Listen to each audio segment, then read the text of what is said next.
Hi, this is Mato. Welcome to my online chess lecture. In this video I will show you a game between Peter Svidler and Shakhriyar Mamedyarov. This is a game from Tata Steel tournament, played in Netherlands in 2018. Peter Svidler had white pieces and he started with c4. The English opening, maybe.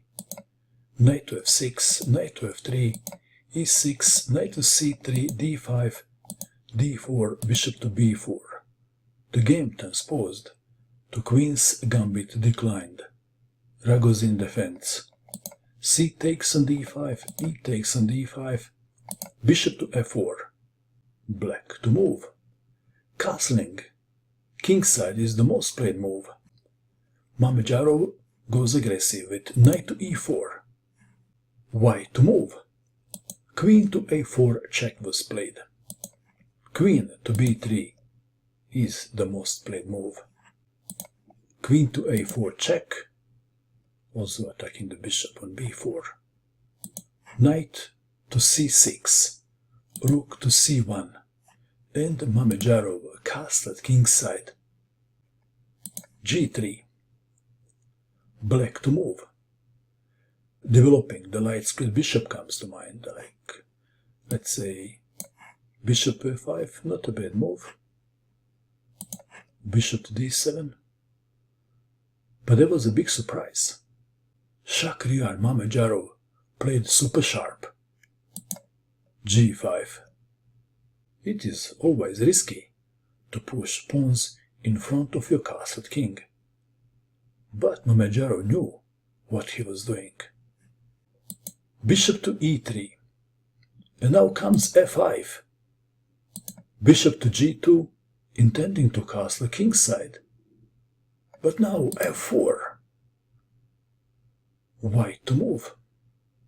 To take the pawn, or to play bishop to d2. Well, Peter Svidler captured the pawn. Perhaps he didn't like bishop to d2, because he was maybe afraid of g4, maybe. So we have g takes on f4. Bishop takes on c3 check, b takes on c3, g takes on f4 attacking the bishop, bishop to d2, and now king to h8, intending rook to g8 in some variations. In this position, Peter Svidler thought long and hard. Couldn't find a good move. He played queen to b3, which walked into knight to a5. Well, if white castles, then one line goes like this. Queen to f6. If king goes to h1, then rook to g8. And believe it or not, black is winning. Back to our game. Queen to b3. Knight to a5 attacking the queen. Queen to c2. Knight to c4. Pressure is on the bishop on d2, and white has a very difficult position. Rook to d1. Rook to g8 attacking the bishop. Knight to e5 was played. If bishop to f1, then bishop to f5, and white is tied up in a knot.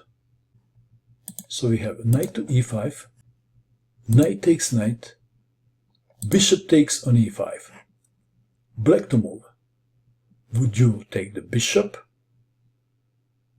Or would you save the knight? Or perhaps there is another move. So this is one option. This is another option. Pawn takes bishop would be a better move. But there was another surprise. Mamedyarov played another awesome move. Queen to g5.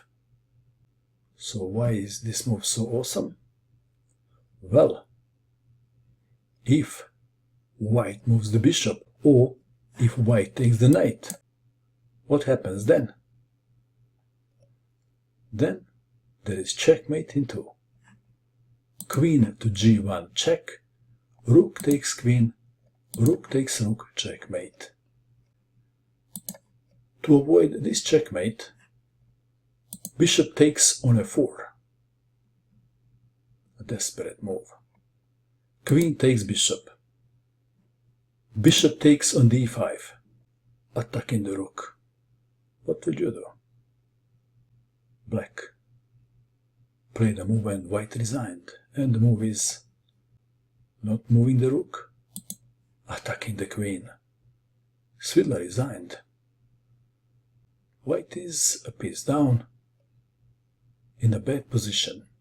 For the entertainment purpose, I will show you just one line. Let's say queen to d2, the queen must move. And actually, in this position, black has two very nice continuations. First, this one. Queen takes on h2. If rook takes queen, there is rook to g1, checkmate. So perhaps rook should go to f1, and then knight to d3 is crashing through. After pawn takes, rook from a to e8. Let's go back. In this position, black can immediately play knight to d3, check. And after pawn takes, what else?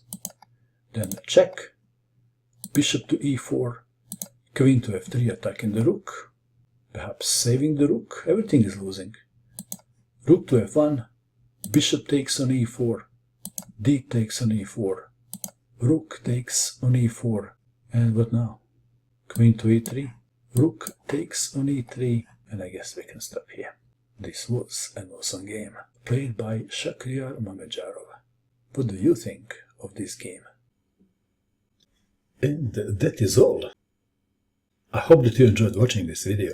I wish you good luck with your chess, and bye for now.